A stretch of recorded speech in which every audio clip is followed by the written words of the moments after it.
चलिए, good evening everyone. जैसा कि आप सभी को पता है हम लोग क्या पढ़ रहे हैं, क्योंकि आपका कुछ फायदा हो सके। जैसे कि आप लोग बहुत दिनों से बोल रहे थे कि सर रेगुलर क्लास चलती तो बहुत अच्छा रहता, हमारी सिलेबस अच्छे से कवर हो पाती और बहुत शांति से हम पढ़ पाते। इसलिए हम लोगों ने आपका क्लास रेगुलर कर दिया है ना। ये अच्छा हो गया ना आपके लिए, आप लोग रेगुलर पढ़ो। आप कोई भी डाउट हो तो रेगुलर पूछा करो, है ना। चलिए स्टार्ट करते हैं। तो जैसा कि आप सभी पता है हम लोग क्या पढ़ रहे हैं, हम लोग पढ़ रहे हैं कक्षा 10वीं की गणित विषय। उसमें आज हम लोग नया चैप्टर स्टार्ट करने वाले जिसका नाम है त्रिगोनोमेट्री ना, त्रिकोणमिति का नाम है इसका त्रिकोणमिति। Good evening sir. आप चैट से बोल सकते हो, एक बार बोल दिया आपने, मैंने देख लिया। ठीक, चलो कोई डाउट होता है तो देखो, आप सभी को पता है डाउट होता है तो आपको हैंड रेज करना है, फिर मैं खुद ही आपको बोलूंगा कि हाँ आप अपना माइक ऑन करके अपना डाउट पूछ लीजिए। ठीक है, बिना डाउट के तो आपको ऐसे करना नहीं, है ना। क्लियर है। चलिए तो त्रिकोणमिति, अब आते हैं नेक्स्ट कि त्रिकोणमिति क्या होता है। तो सबसे पहला बात त्रिकोणमिति समझते हैं, नाम से ही क्लियर है। क्या नाम से क्लियर है, देखो इसमें नाम से ही क्लियर है। त्रि मतलब होता है तीन, त्रि मतलब होता है तीन। कोण मतलब होता है एंगल, कोण तो सबको पता है, ठीक कोण। मिति मतलब होता है मापना, मिति मतलब क्या होता है मापना। जहाँ तीन कोणों को माप कर मापने में आधारित प्रश्न या मापने से आधारित जो हम लोग कुछ भी पढ़ते हैं उसे हम कहते हैं त्रिकोण मिति। इंग्लिश में भी सेम वही चीज है, ट्री मतलब हो गया तीन, गोनो मतलब हो गया आपका एंगल, मीटर मतलब हो गया आपका मेजर करना मापना। ठीक है, चलो आगे बढ़ जाए। यानी वही दिया देखो, ट्राई मतलब तीन, गोनो मतलब भुजा, ट्री मतलब मापना। गोनो मतलब भुजा या कोण दोनों बोल सकते हो, है ना।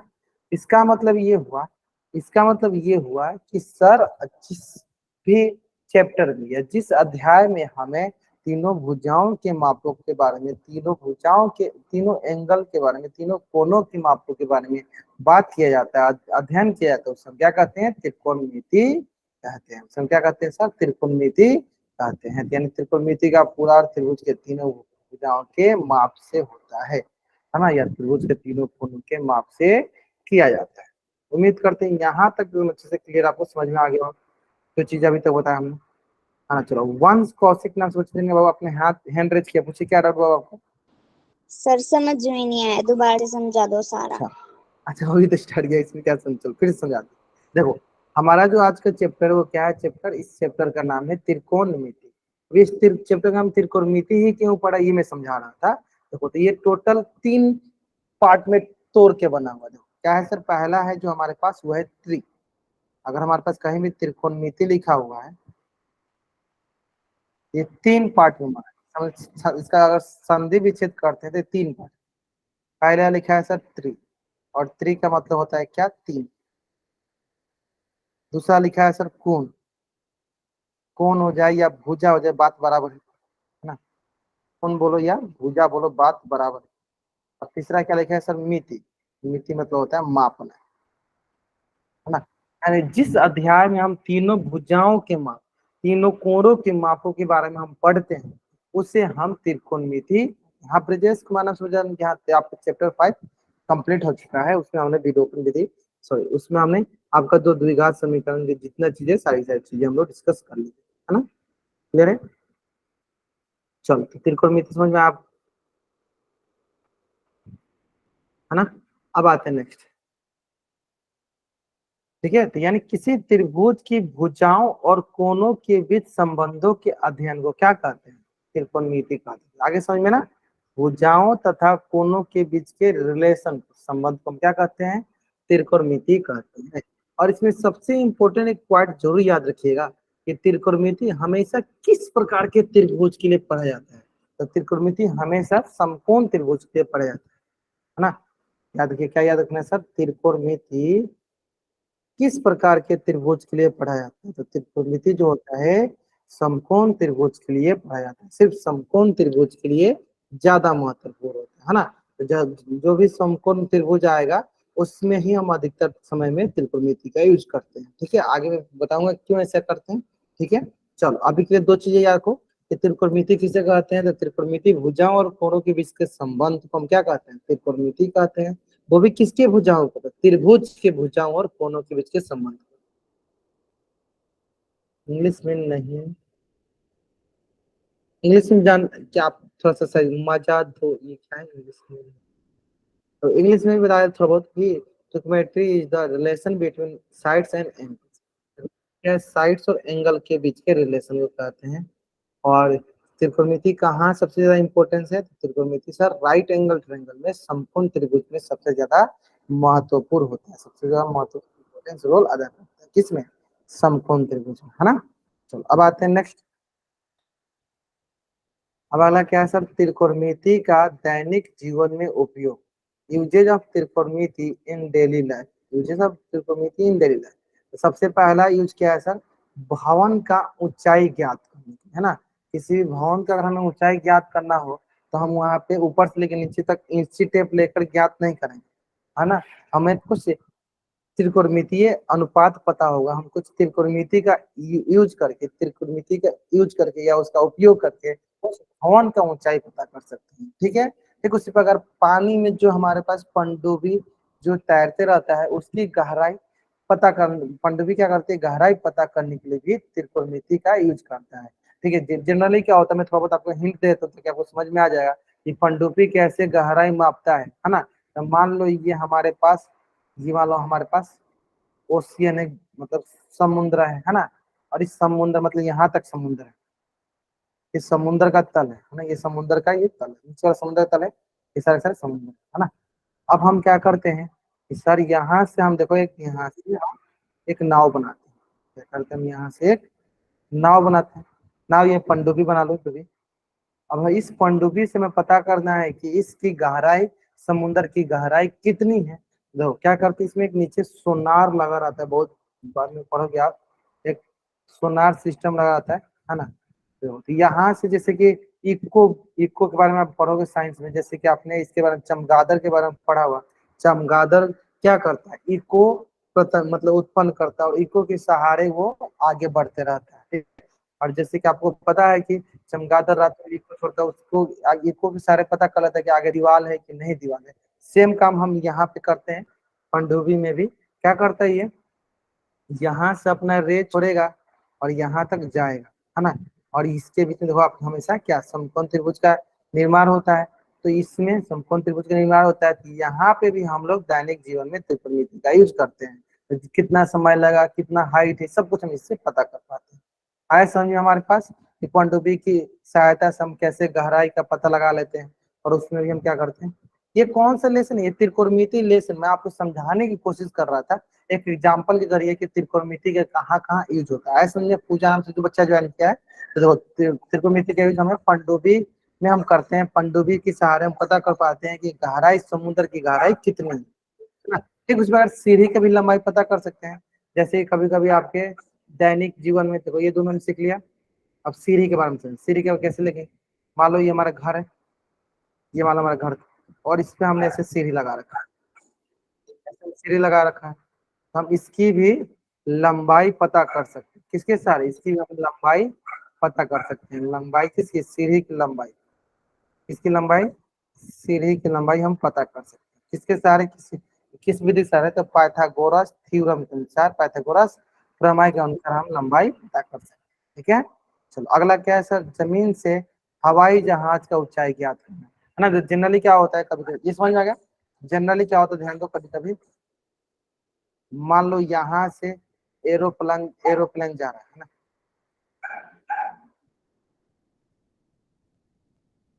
ऐसे एरोप्लेन जा रहा है, एग्जाम्पल समझ गए।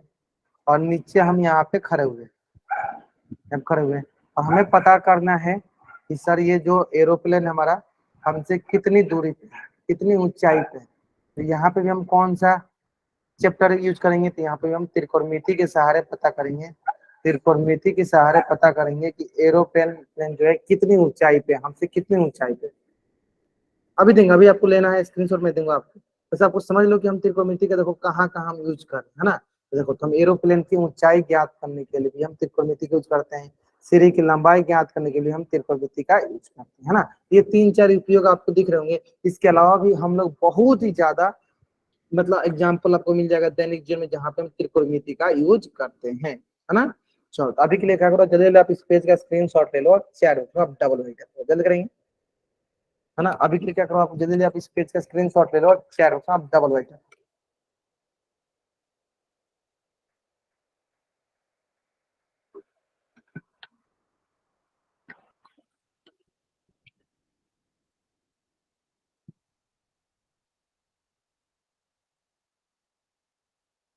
नेक्स्ट, यहाँ तो हो गया। नेक्स्ट, चलो अब आते हैं सर समकोण त्रिभुज क्या होता है। चलो बता, पहले एक बार पूछ लेते हैं सारे बच्चे से। कौन बच्चा बताएगा चैट बॉक्स में, या हैंड रेज, माइक ऑन करके हैंड रेज करेंगे, पहले हैंड रेज करेंगे फिर सब पूछूंगा। चलो 2-3 बच्चे हैं, चलो अच्छा 4 बच्चे 5 बच्चे हैं, तो बहुत सारे बच्चे हैं। चलो पहले सबसे पहले जिन्होंने हैंड रेज किया उनसे पूछ लेते हैं। पूजा नाम से जो बच्चा है, जो उनका बताओ समकोण त्रिभुज किसे कहते हैं। हाँ, सर माइक। कोण त्रिभुज उसे कहते हैं जिसका कोण 90 डिग्री का हो। इसमें पाइथागोरस प्रमेय का प्रयोग करके हम सम को निकाल सकते हैं। बहुत मतलब ऐसा त्रिभुज जिसका एक कोण 90 डिग्री के बराबर होता है उसे हम समकोण त्रिभुज कहते हैं। और उसके बाद जब पाइथागोरस प्रमेय हम लोग धीरे धीरे आगे पढ़ेंगे, अभी मैंने पाइथागोरस त्रिभुज के बारे में बताया नहीं, इसलिए मैं उस पर अभी चर्चा नहीं करूंगा। बस इतना समझ लेते हैं कि जैसे कि हमें पता है, इसको थोड़ा सा तोड़ बता, बाकी मुझे पता है कि अधिकतर बच्चे जानते हैं, है ना। बहुत बच्चों ने हैंड रेज किया था, उनको अधिकतर बच्चे बता सकते हैं, ठीक है। चलो अब यहाँ पे देखो दो टर्म है, एक है सर समकोण और एक है सर त्रिभुज। ठीक है, दो टर्म है, एक है समकोण एक है त्रिभुज। तो सबसे पहले मैं बताना चाहूंगा आपको सर त्रिभुज के बारे में। तो त्रिभुज क्या होता है, ऐसी आकृति जो तीन भुजाओं से घिरी होती है उसे त्रिभुज कहते हैं। त्रि मतलब तीन, भुज मतलब भुजा। ऐसी आकृति जो तीन भुजाओं से घिरी होती है उसे कहते हैं त्रिभुज। अब आता है बात कि सर इसके बगल में समकोण लगा, कोई बात नहीं सर, ऐसा त्रिभुज जिसमें एक कोण 90 डिग्री के बराबर ना, ऐसा त्रिभुज जिसमें एक कोण 90 डिग्री के बराबर हो उसे समकोण त्रिभुज कहते हैं। उसे समकोण त्रिभुज कहते हैं। ऐसा त्रिभुज जिसमें एक कोण 90 डिग्री के बराबर होता है उसे हम समकोण त्रिभुज कहते हैं। क्लियर है, यहाँ तक कोई डाउट नहीं होना चाहिए। अब इस समकोण त्रिभुज में हम किसको क्या बोलते हैं, हम धीरे धीरे आगे आपको सिखाएंगे, है ना। चलो, यानी जिस त्रिभुज के एक कोण समकोण अर्थात 90 डिग्री का हो उससे हम समकोण त्रिभुज कहते हैं, है ना। अब यानी यहाँ पे दो चीजें समझो कि मान लो हम एक यहाँ पे आपके लिए समकोण त्रिभुज बना देते, तो सेफ ही ले लेते बढ़िया अच्छा खासा।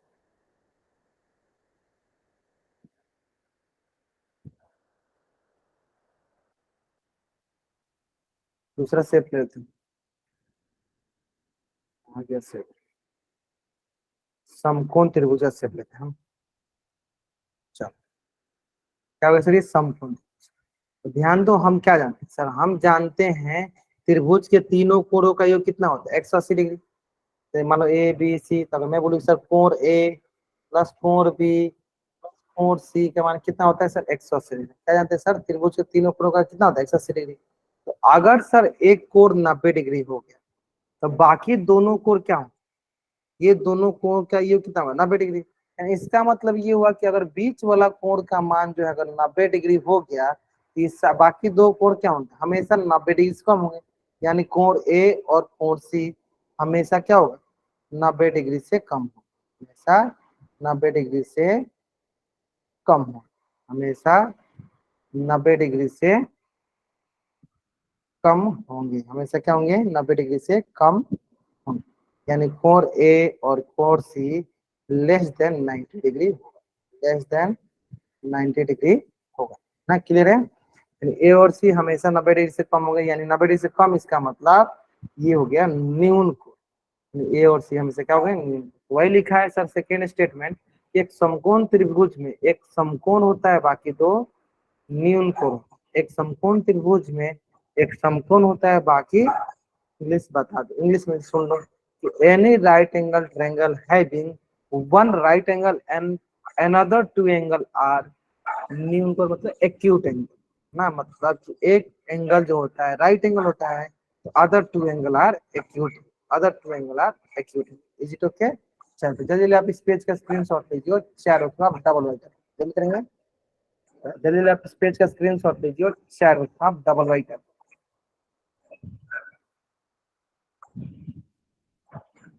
चलिए चलो बढ़े।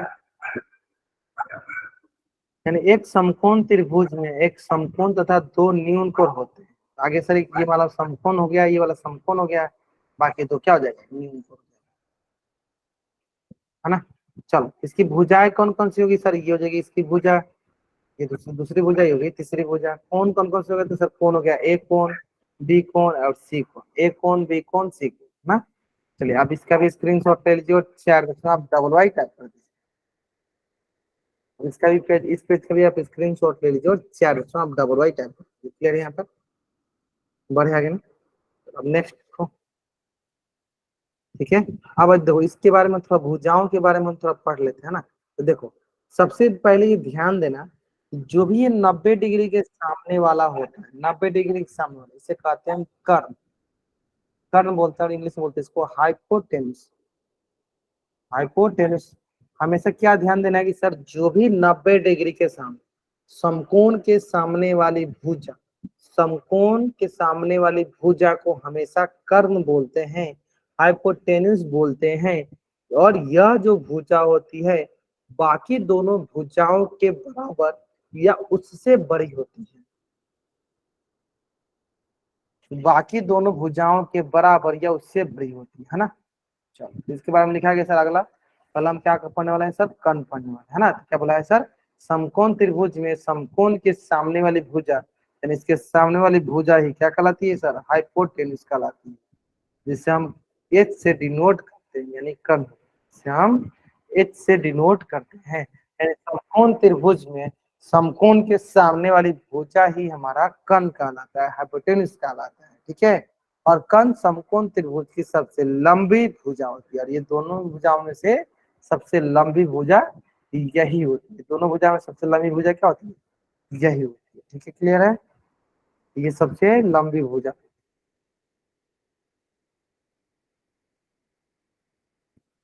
है ना। अब अगला, कर्ण को सामान्यतः हम अंग्रेजी के अक्षर एच से दर्शाते हैं, मैंने पहले बता दिया था। कर्ण को सामान्यतः हम एच से दर्शाते हैं, एच से, हाँ हाइपोटेन्यूस, हाँ। चलिए जल्दी आप इस पेज का स्क्रीनशॉट ले लीजिए और चार बॉक्स में आप डबल वाई टाइप जल्दी करेंगे, आपको इस पेज तक, इस पेज का स्क्रीनशॉट लेना है और चार बॉक्स में आपको डबल वाई टाइप करना है। जल्दी कीजिए, आप इस पेज का स्क्रीनशॉट लीजिए और चार बॉक्स में आप डबल वाई।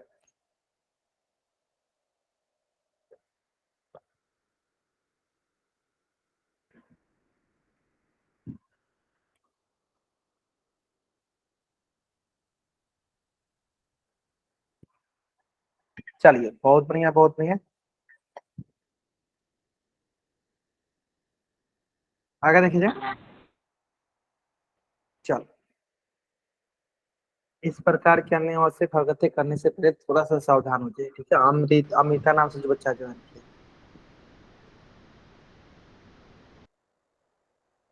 चलो अब देखो नेक्स्ट भुजा के बारे में पढ़ते हैं। नेक्स्ट भुजा कैसे, आधार है ना। देखो ध्यान से हमें समझना है, देखो आधार को समझने के लिए मैं थोड़ा बहुत आपको उपाय बताता हूँ। देखो आधार और इसके जस्ट आगे पढ़ेंगे जो लंब, जो ऊंचाई होते हैं उसको लंब, ये सब चेंज होते रहता है। चेंज होते रहने का मतलब क्या है, चेंज होते रहने का मतलब क्या है, ये डिपेंड करता है कि हमने किस कोण को माना हुआ है। जैसे मान लो अगर हम एक कोण के हिसाब से पता करना चाहें, तो ए से सटी हुई भुजा, ए से संलग्न भुजा, संलग्न भुजा का मतलब होता है सटी हुई, सटी हुई भुजा, है ना, जिस कोण पर, तो ए से मतलब इस कोण, ये इस कोण के बारे में, इस कोण से पता करना है, इसी कोण के हिसाब से इससे सटा हुआ भुजा कौन सा है, ए बी, तो यही हमारा क्या कहलाएगा, आधार कहलाएगा। और जिसे इंग्लिश में देखो बेस बोलते हैं, तो बेस पर बी, बी से डिनोट करते हैं, बेस बोलते हैं, यानी से किसे डिनोट करते हैं, बी से, वही लिखा गया है ना। एक न्यून कोण, किसी भी एक न्यून कोण से सटी हुई भुजा को हम क्या कहते हैं, आधार। अब आपका दूसरा, आपका मन प्रश्न आ रहा होगा, इसका न्यून कोण तो ये भी होता है ना। तो मान लो अगर इसके हिसाब से देखना, तो इससे सटी हुई भुजा भी क्या हो जाएगी, आधार हो जाएगी, ठीक है। तो वो हम लोग एक एक करके अभी सीख रहे हैं।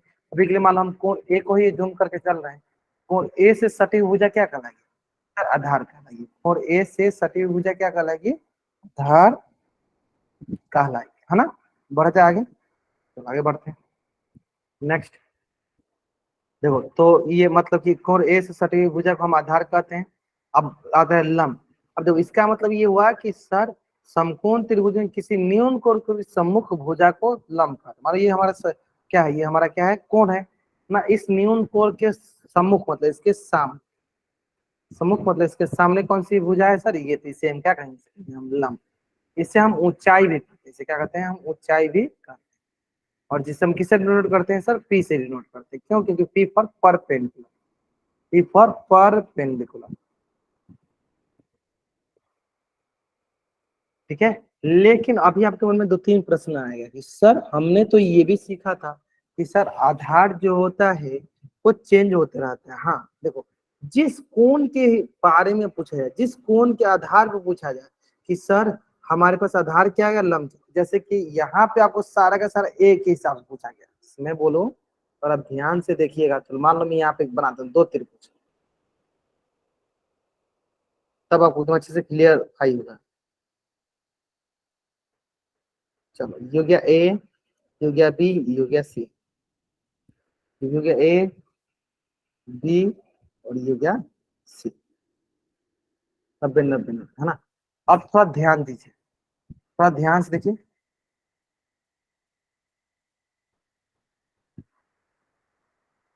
हाँ थोड़ा सा ध्यान दीजिए। अब देखिए, अगर मैं आपसे पूछूं, अगर मैं आपसे पूछूं कि हमें यहाँ पे बात करना है एंगल एक सी के हिसाब से, तो एंगल सी से सटा हुआ भुजा कौन सा है, बी सी। ये हो जाएगा आधार, मतलब ये हो गया बेस। और 90 के सामने वाला क्या होगा सर, 90 के सामने वाला हो जाएगा ये कर्ण, मतलब कि हाइपोटेन्यूस।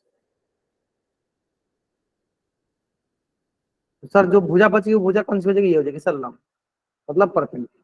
किसके हिसाब से देखा सर, सी के हिसाब से। और वही अगर हम ए के हिसाब से देखेंगे तो ए से सटा हुआ भुजा कौन सा है, ये। तो जो भी इससे सटा हुआ भुजा वही क्या कहलाएगा, आधार। तो हमारा आधार चेंज हो गया, तो आधार क्या हो गया, ये हो गया आधार। अक्सर 90 के सामने वाला, 90 के सामने वाला हमेशा कहलाता है कर्ण, इसमें कोई चेंजेस है नहीं। तो जो बच गया भुजा वो क्या कहलाएगा, वो कहलाएगा लंब। इसका मतलब ये हुआ, इसका मतलब ये हुआ कि आपको कभी भी इस प्रकार से याद नहीं करना है कि जो हमारा आधार होता है, नहीं समरूप तो ठीक है, मान लो समरूप तो सारे के सारे समकोण त्रिभुज समरूप होते हैं। लेकिन हमें यहाँ पे ये समझना है, हमें यहाँ पे ये समझना है कि हम आधार किसे कहेंगे, लंब किसे। तो आधार और लंब चेंज होते रहता है, बदलते रहता है according to the acute angle.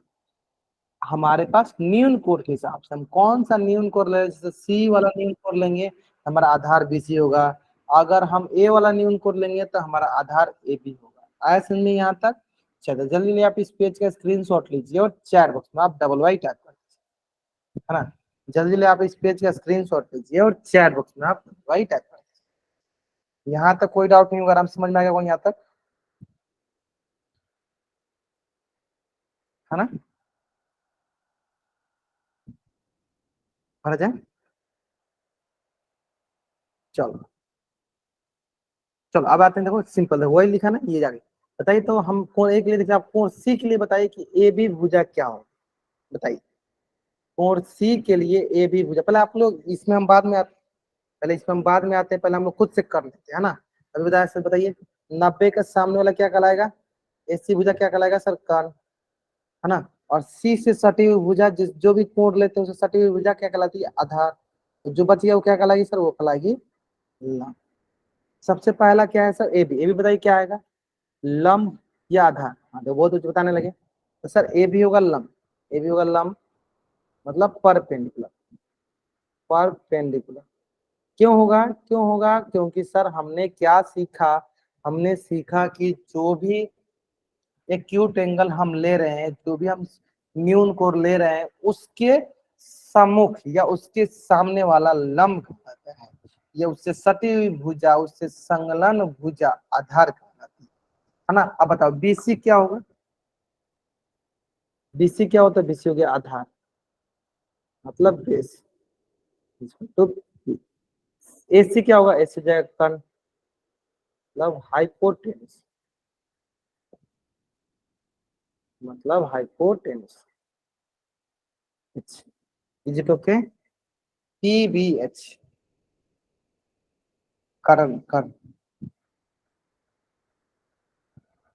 Clear यहाँ तक। AC is hypotenuse. क्लियर? जल्दी जल्दी आप इस पेज का स्क्रीनशॉट लीजिए और चैट बॉक्स में आप डबल वाइट जल्दी करेंगे।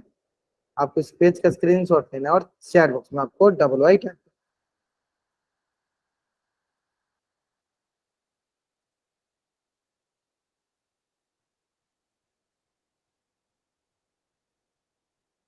ना, चलो नेक्स्ट। अब देखो हमें कोण ए के लिए बताना है। चलो इसमें मैं कुछ भी नहीं करूंगा, बस हिंट देता हूँ आपको।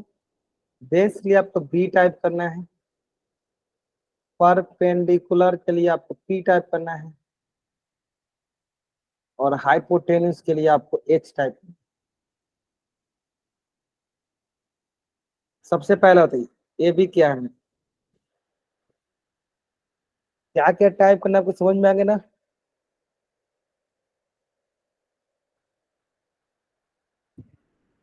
बेस के लिए भी, बेस को हम आधार भी बोलते हैं, परपेंडिकुलर को हम लंब बोलते हैं, और हाइपोटेन्यूस को हम कण बोलते हैं।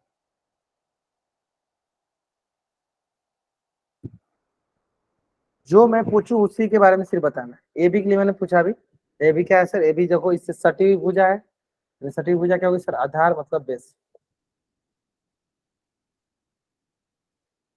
ये आधार मतलब ये क्या, बेस होगा, मतलब क्या होगी। चलो अब बी सी बताओ, बी सी बताओ, बी सी क्या होगा।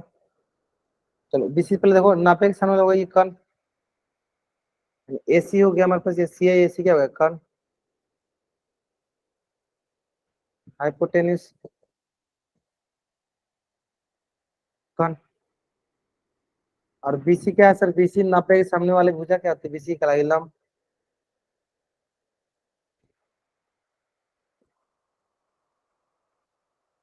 परपेंडिकुलर।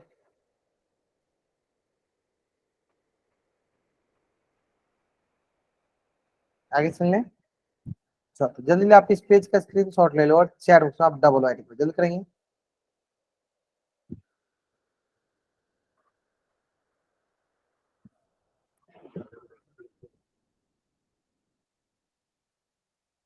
बढ़ जाएंगे। चलिए, कोण पी और आर के लिए दिए गए चित्र के अनुसार आधार और लंब थे। पहले कोण पी के लिए लिख लेते हैं। कोण पी के लिए बताइए आधार तथा लंब। और कोण पी क्या है सर, ये कोण पी बताइए। आधार मतलब बी बताना है, बेस बताना है, और लंब मतलब पी बताना है। आधार मतलब हमें बेस बताना है और लंब मतलब हमें पी बताना, बताइए।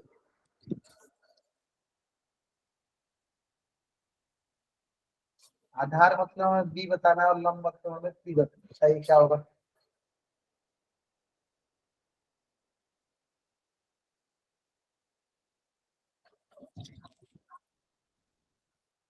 बहुत ही। हम मान बताइए, मान क्या है, मान भी बताना, हमें मान भी बताना है। पी के लिए बताइए आधार कौन सा होगा, लंब कौन सा होगा, हमें मान भी बताते चलना साथ ही साथ।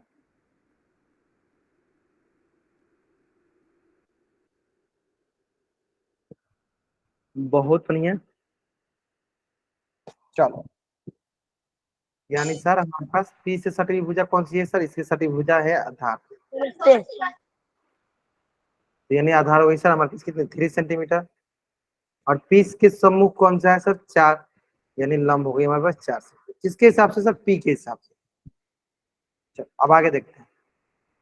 अब किसको लेना है सर, 4R लेना है। अब लेना है सर 4R। और 4R मतलब आर से सटी हुई भुजा कौन सी है सर, 4। आर से सटी हुई भुजा 4 हुई, यानी आधार क्या होगी सर, आधार होगी सर 4 से। 90 के समय क्या कहलाता है, 90 के समय हमारा कर्ण कहलाता है। तो इसका मतलब जो बच गया भुजा वो क्या कहलाएगी, वो कहलाएगी लंब।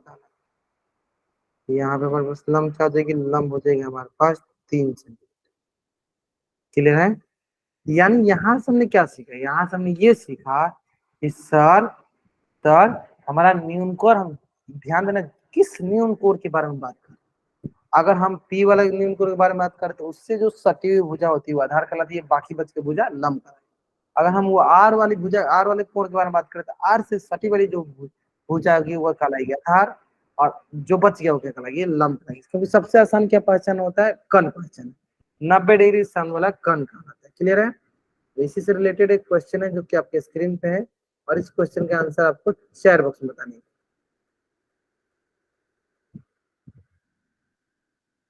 और के लिए हमें आधार का मान ज्ञात करना है। अच्छा क्वेश्चन है।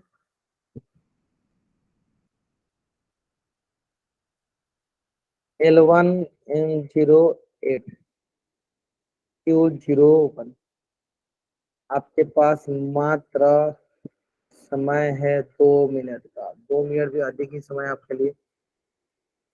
चलो मैं क्या करता हूँ, 2 मिनट समय देता हूँ।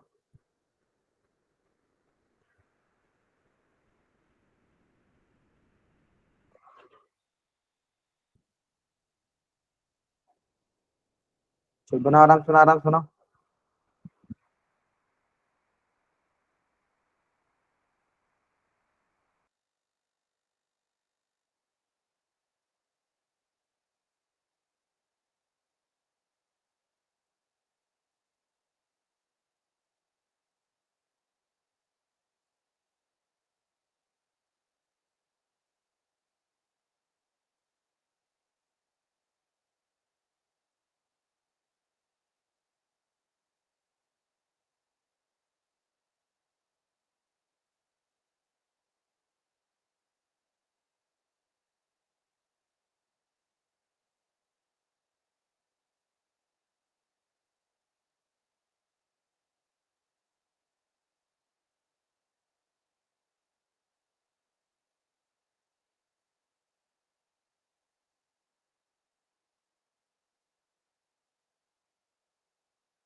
सत्ताईस बच्चों ने आंसर कर दिया। अभी भी बहुत सारे ऐसे बच्चे हैं जिन्होंने आंसर नहीं किया।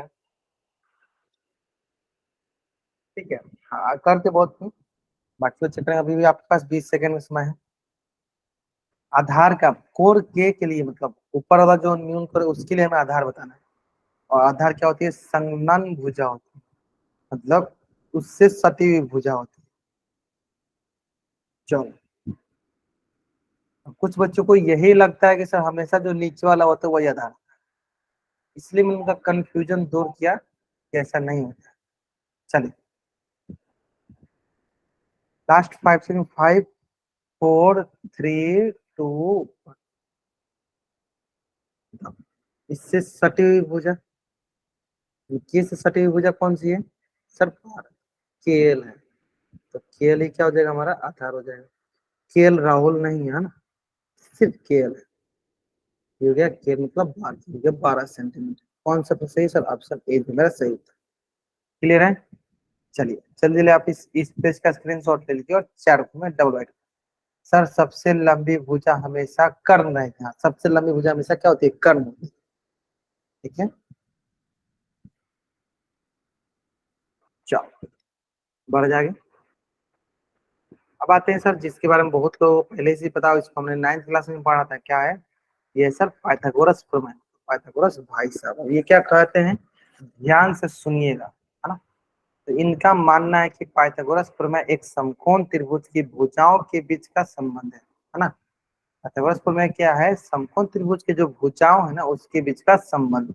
और ये क्या कहते हैं, ये कहते हैं भाई साहब कि जो हमारा कर्ण होता है ना, जो हमारी सबसे बड़ी भुजा होती है कर्ण, ये बाकी दोनों भुजाओं के वर्गों के योग के बराबर है। यानी जो कर्ण का वर्ग होता है, जो कर्ण का स्क्वायर होता है, कर्ण का जो वर्ग होता है, बाकी दोनों छोटी भुजाओं के वर्ग के योग के बराबर होती है। अगर ये कर्ण है तो मान लीजिए अगर हम इसको एंगल मानते तो ये क्या हो गया, हमारा आधार हो गया। और ये हमारा क्या हो गया, ये हो गया हमारा लंब, है ना। इसका मतलब जो भी हमारा कर्ण का वर्ग होता है वो बाकी दोनों छोटी भुजाएं कौन कौन, आधार और लंब, इन दोनों के वर्गों के योग के बराबर होती है। क्लियर है? चलिए, और क्लियर तो जल्दी आप इस पे स्क्रीनशॉट लीजिए और चार बॉक्स में आप डबल वाई टैप कर दीजिए। जल्द करेंगे। और आपको यहाँ तक समझ में आ गया, जल्दी आप इस पेज का स्क्रीनशॉट लीजिए और चारों को आप डबल वाई टाइप कर दीजिए।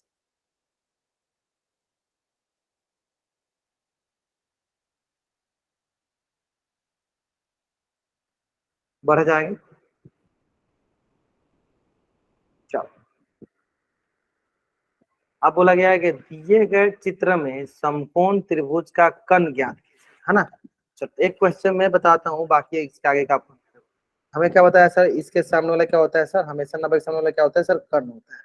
हमें क्या बताया पाइथागोरस भाई साहब ने, हमें क्या बताया कि सर कर्ण का जो वर्ग होता है वो होता है लंब का वर्ग जोड़ आधार का वर्ग, जोड़ आधार का वर्ग। तो पहले अब यहाँ पता कर लेते हैं सर लंब क्या और आधार क्या है। वो तो एम कौन है, तो एम के हिसाब से जो सटी भुजा क्या 9 डिग्री थी, क्या गई हमारा आधार, तो जो बच गया वो क्या हो गई होगी सर लंब। यानी कर्ण जो होगा, कर्ण का जो वर्ग होगा ये जो होगा बराबर लंब का वर्ग, लंब कितना है सर 12 का वर्ग प्लस आधार कितना है सर 9 का वर्ग। यहाँ हो जाए सर कर्ण का वर्ग, यहाँ पे हो जाएगा सर हमारे पास कर्ण का वर्ग बराबर 12 का वर्ग। चलो 12 का वर्ग होता है 144, कैसा होता है, चलो गुना का दिखाया, दो दूनी चार, दो एक हम दो, एक दूनी दो, एक एक हम एक, तो यहाँ हो गया सर हमारे पास 4 4 एक हम 144। 9 का वर्ग होता है 81, ये हो गया सर हमारे पास कर्ण का वर्ग बराबर 181 जोड़ 181 जोड़ 81, जोड़ दो 5, और यहाँ हो गया 8 4 12, ठीक है, तो 225। अब हमें ये बताना है कि जैसे हम सिंपल ये सीखा हुआ हमने, एक्स स्क्वायर 4 होता है तो एक्स मन क्या होता है सर, ये स्क्वायर होता है तो दूसरी तरफ जाएगा तो रूट चढ़ जाएगा, तो रूट चढ़े तो क्या वही हो गया प्लस माइनस 2 के, है ना। यानी ये हो जाएगा हमारे पास, ये हो जाएगा हमारे पास, अगर हम वर्ग हटाएंगे तो क्या बन जाएगा, इधर आके रूट चढ़ जाएगा। अगर हम वर्ग हटाएंगे इधर आके रूट चढ़ जाएगा, ठीक है। वर्ग हटाएंगे तो क्या हो जाएगा, इधर आके रूट चढ़ जाएगा, है ना। तो रूट चढ़ेगा तो क्या मिलेगा हमारे पास, तो रूट को हम कैसे सॉल्व करते हैं, प्लस माइनस, है ना। रूट को कैसे सॉल्व करते हैं हम, प्लस माइनस करके, है ना। बताओ 225 का रूट हम क्या आएगा, 225 का रूट हमारे पास क्या आएगा बता दो।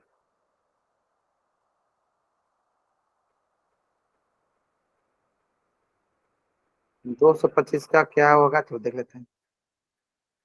ये आएगा हमारे पास 5 चौका 20 50 25, ये आएगा 5 9 45, और ये आएगा 3 3 9, ये गया 3 एकम 3। तो यहाँ से आया 5 5 3 3, 225 पूरा हो गया 5 गुने 5 गुने 3 गुने 3, 5 गुने 5 गुने 3 गुने 3, ये आ गया हमारे पास 5 गुने 5 गुने 3 गुने 3, है ना।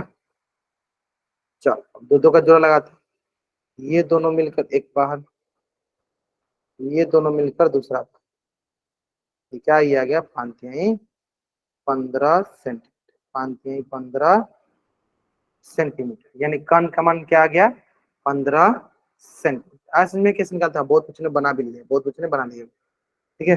तो यहाँ सबसे इम्पोर्टेंट बात होता है आपका वर्गमूल हल करना, स्क्वायर रूट हल करना, ठीक है, रूट सॉल्व करना। यहाँ सबसे इम्पोर्टेंट क्या होता है सर, वर्गमूल हल करना, स्क्वायर रूट हल करना, रूट सॉल्व, ठीक है। अगर आपने रूट सॉल्व कर लिया तो आपका आंसर एकदम सही सही आ जाए। चलिए तभी क्या कीजिए, जल्दी आप इस पेज का स्क्रीनशॉट लीजिए और चेक में डबल वर्ड, अगर इसमें किसी को डाउट है तो आप अपना माइक हैंड रेज कर लीजिए, आप पूछ लीजिए।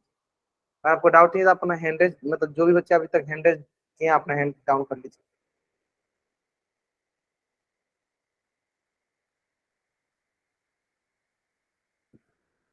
कोई डाउट है तो पूछ लीजिए, नहीं डाउट है तो आगे बढ़े। आसान से सब पता है, उस पर में तो सबको आता है ना, आसान सा।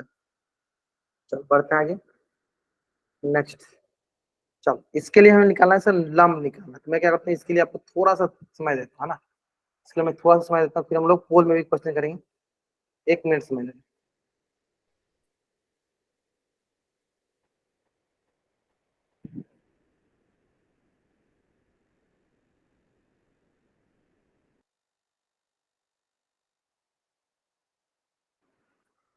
लम निकालना क्या, जो जो दिया गया इंफॉर्मेशन उसी इंफॉर्मेशन के हिसाब से सॉल्व करो।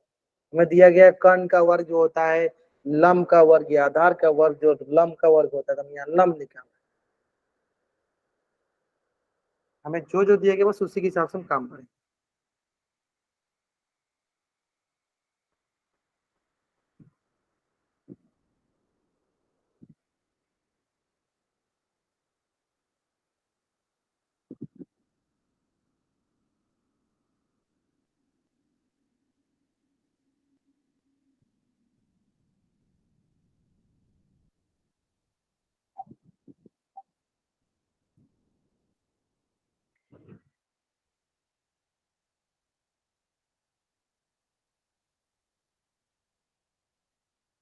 चलो अभी तक किसी ने आंसर नहीं किया, चलो और थोड़ा सा समय ले लो, और थोड़ा सा समय ले लो आप।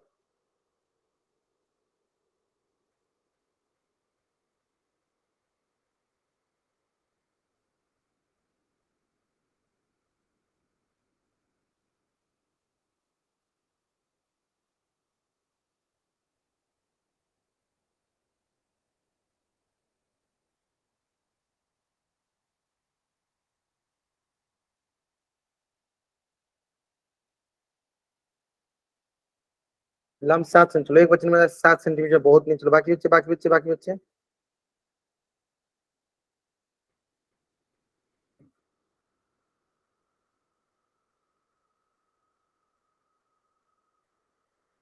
सर पोल में क्वेश्चन ही नहीं आ रहा है। नहीं पोल में नहीं, आपको 4 ऑप्शन करना है।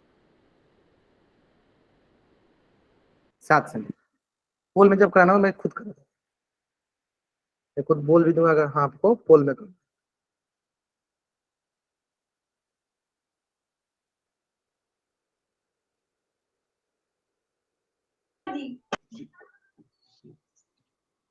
India is my country. All Indians are my brothers and sister, ठीक है, जो भी हो ठीक है, इसको क्लास के बाद करते हैं। क्लास के बीच ऐसा कोई अधिकार मतलब कि बदमाशी नहीं करते। वंदना देवी नाम से जो बच्चा ज्वाइन किया, ठीक। अब देखो, अब तो आपका भाई हो या बहन हो जो भी ऐसा कर रहा है, ठीक, उसके चक्कर में क्या होगा, आपको मैं क्लास से बाहर कर दूंगा, फिर आपको कैसे लगे, है ना, ऐसा नहीं करना होता है। चल कोई बात नहीं, ठीक है। क्या हमें देखना है सर, हमें पता है सर पाइथागोरस प्रमेय पता है। पाइथागोरस प्रमेय क्या होता है सर, कर्ण का वर्ग बराबर होता है आधार का वर्ग जोड़ लम का वर्ग। तो सर यहाँ पर मैं बोला लम, है ना, हमें लम निकालना था, यानी क्या करेंगे सर, ये प्लस में इधर आके क्या होगा माइनस हो जाएगा, यानी कर्ण का वर्ग जो होगा ये प्लस में इधर आके माइनस में आधार का वर्ग, ये बराबर हो जाएगा आपका लम के वर्ग के। ये बराबर हो जाएगा आपका किसके, लम के वर्ग के। यानी यहाँ पे हम क्या बोलेंगे सर, ये हमारा 90 है, तो 90 के सामने वाला हो गया क्या हमारा कर्ण, ठीक है, और ये इसके सामने वाला क्या हो जाएगा, ये हो जाएगा हमारे पास आधार। तो जो एक बच गया वो क्या है, ये मतलब ए भी निकालना है, ये निकालना है ना। चलो यानी कर्ण क्या है सर, कर्ण हमारे पास है 25, यानी 25 का वर्ग माइनस आधार क्या है सर, आधार हमारे पास 24 का वर्ग बराबर होता है सर लम का वर्ग, है ना। सॉल्व करते हैं, 25 का वर्ग कितने बराबर, तो माइक ऑफ कर लो। चलो 25 का वर्ग है 625, 24 का वर्ग बताओ 576 इज इक्वल टू लम का वर्ग, यहाँ से क्या आएगा सर 9, और यहाँ क्या सर 4, सही क्या, बराबर हो गया लम का वर्ग। और हम बताइए सर वर्ग घटता है तो दूसरी तरफ क्या जाएगा सर, वर्ग घटता है तो दूसरी तरफ स्क्वायर रूट चढ़ता है, यहाँ से लम हटा तो दूसरी तरफ क्या चलेगा स्क्वायर रूट, यहाँ से क्या स्क्वायर रूट, ये आ जाएगा हमारे पास 7, ठीक है सेंटीमीटर। लम का मान क्या गया प्लस का 7, क्या हो गया लम का मान प्लस का 7। तो दिखाओ का देख लिया था चलो ठीक है, मर्दों जैसी। अब क्लास से बाहर कर दो। चलो यहाँ तक समझ में आ गया, चलो, जल्दी जल्दी आप इस पेज का स्क्रीनशॉट ले लीजिए और चार उसमें आप डबल वाइट। अब हम लोग डिस्कस करेंगे अपने पोल वाले क्वेश्चन, क्लियर है ना। अब जो पोल में भी इसी से रिलेटेड क्वेश्चन है, ध्यान से सॉल्व कीजिएगा, जल्दीबाजी कीजिएगा तभी गलती होगा। देखो इसमें भी हमें क्या निकालना है, लंब ही निकालना है, इसमें हमें क्या निकालना, लंब ही निकालना है ना। आराम से सॉल्व करेंगे, जल्दीबाजी में आंसर नहीं करेंगे हम। यहाँ पे हमें क्या निकालना है, लंब ही निकालना। चलिए निकालिए।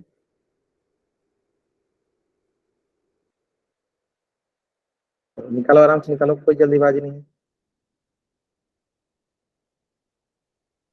इसका आंसर हमें करना है पोल सेक्शन में।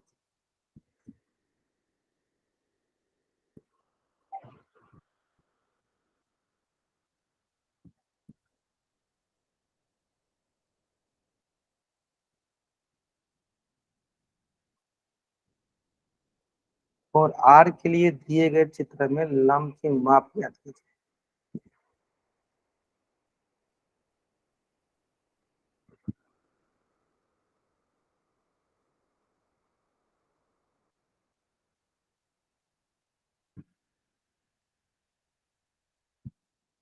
तो जल्दीबाजी में आंसर करोगे तभी आपका गलती होगा। अगर आप जल्दीबाजी नहीं करते हो तो आपका आंसर गलत हो ही नहीं सकता।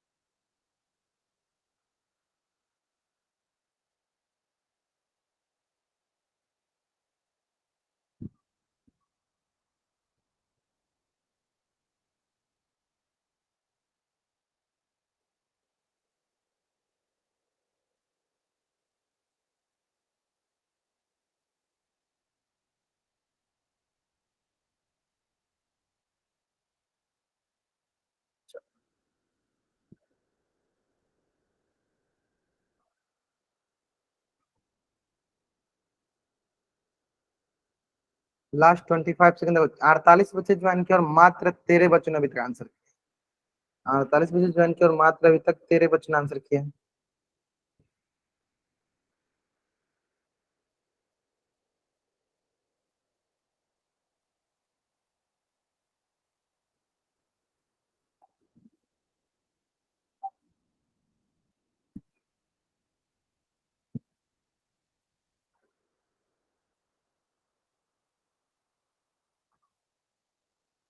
चलो 19 बच्चों ने कर दिया। थोड़ा सा और अधिक टाइम ले लो, लेकिन आंसर आपको जोर करना है।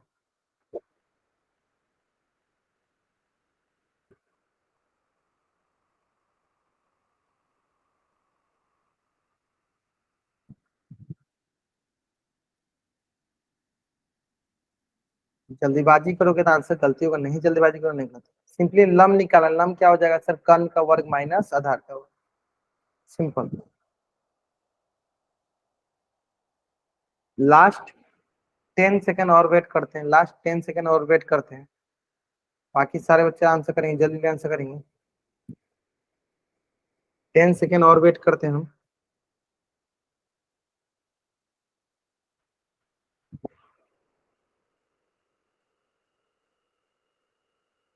चलिए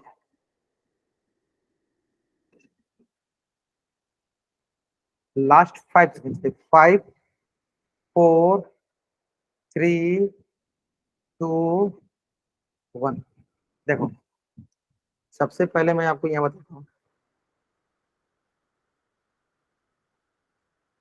हमें पता होता है पाइथागोरस भाई साहब के अनुसार कि कर्ण का वर्ग बराबर होता है लंब का वर्ग जोड़ आधार का वर्ग।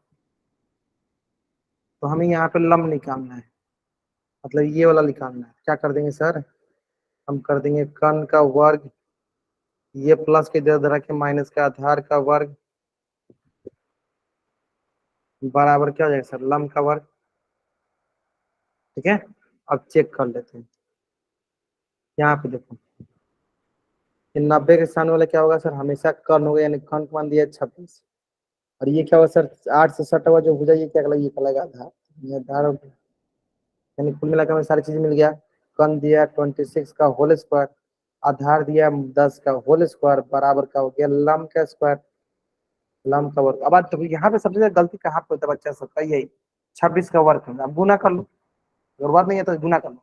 36 3 6 दूनी 12 3 15, 6 दूनी 12 1 यहाँ से अब 2 दूनी 4 1 5 6 5 2 7 ठीक है 676 माइनस का 100 ठीक है लम का वर्ग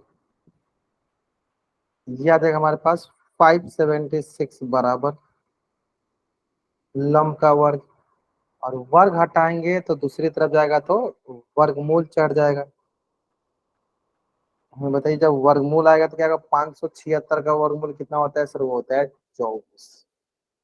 ये कैसे आया ये कैसे आया ये कैसे हमने देखा कि सर 24 क्यों आया हमने सर हमें वर्गमूल हल करने आता है कैसे हल करते चलो हल करके दिखाया तो मैं आपको यहीं पे आपको यहीं पे हल करके दिखाया तो देखो 576 का गुणनखंड निकाल 2 दूनी 4 2 अठे 16 2 अठे 16 2 एकम 2 2 चौके 8 2 चौके 8 2 से तो 14 2 दूनी 4 2 तीन 6 2 छके 12 2 एकम 2 2 अठे 16 2 9 18 और 3 त्रिका 9 3 एकम यानी यहाँ पे दो दो जोड़ लगा ये दोनों हो गया ये दोनों हो गया ये दोनों हो गया और ये दोनों है ना यानी हमारे पास क्या आ जाएगा हमारे पास क्या आ जाएगा हमारे पास आ जाएगा 2 गुने 2 गुने 2 गुने 3 है ना मतलब ये बाहर आएगा पहले दोनों को लिख लो सबको लिख लो 2 गुने 2 गुने 2 2 गुने 2 3 गुने 3 बराबर लम ये क्या देखो ये दोनों मिलके एक बाहर ये दोनों मिलके दूसरा बाहर ये दोनों मिलके तीसरा बाहर ये दोनों मिलके चौथा बाहर सर 2 गुने 2 गुने 2 गुने 3 क्या हो गया ये हो गया लम क्या माना गया लम का 2 दूनी 4 4 दूनी 8 8 का 24 ऐसे में मैंने कैसे निकाला 24 है ना डायरेक्टली लिख सकते थे यानी कौन सा सही sir option D is the right है ना चलो जल्दी आप इस पेज का स्क्रीनशॉट ले लो और चैट बॉक्स में आप डबल राइट जल्द करेंगे आपको इस पेज का स्क्रीनशॉट लेना और चैट बॉक्स में आपको डबल राइट है या option D is the right ठीक है चलिए तो आज की क्लास में हम लोग यहीं तक पढ़ते हैं अगर यहाँ तक किसी बच्चा को कुछ भी डाउट है तो बच्चा चैट बॉक्स में एन टाइप करेगा अपना डाउट पूछ लेगा अगर आपको यहाँ तक कोई डाउट नहीं तब चैट बॉक्स में वाई टाइप करके जा सकते हैं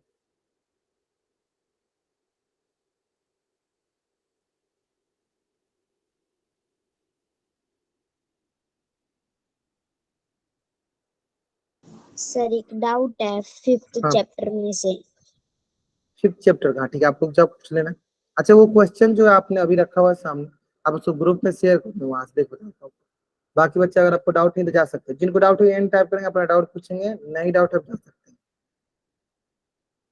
चलिए okay bye everyone bye everyone हाँ वंस कौशिक नाम से बच्चा जो कि आपको कोई जो भी क्वेश्चन में डाउट है क्वेश्चन को आप ग्रुप में शेयर कीजिए मैं वहां से देखिए आपको बता दूंगा कौन सा क्वेश्चन है आपका ठीक है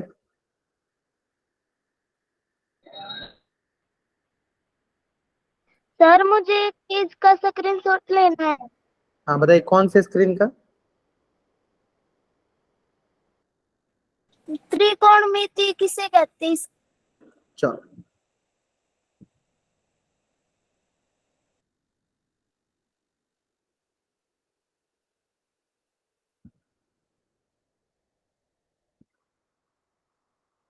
ले लो आप स्क्रीनशॉट ले लो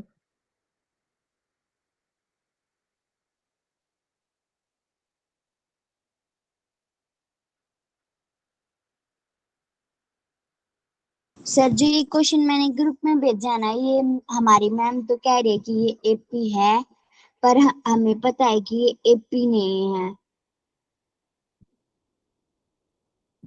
कि मैम क्या कर रही है ये एपी है हाँ ये एपी नहीं है देखो मैं बताता हूँ क्यों नहीं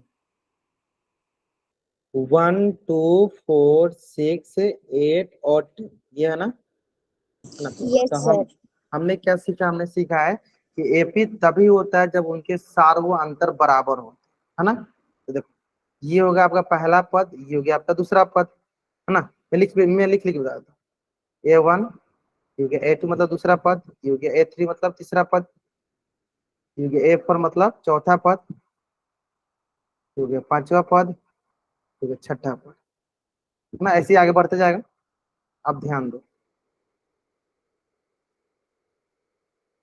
पहला देखते हैं डी, A2 माइनस A1 क्या आएगा सर, 2 माइनस 1 क्या हो जाएगा सर, 1 ही आएगा। Second sir A3 minus A2, A3 कितना है सर, 4 माइनस 2 कितना हो जाएगा, 2 हो गया। फिर आ देखो D3, A4 minus A3, A4 कितना है सर, 6 माइनस 4 कितना, ठीक है। अब आगे क्या होगा, 2 आते हैं, लेकिन हमने क्या देखा D1 D2 क्या बराबर है, हम बोलेंगे सर बराबर नहीं है, यानी हमारा सार्वंतर बराबर नहीं है।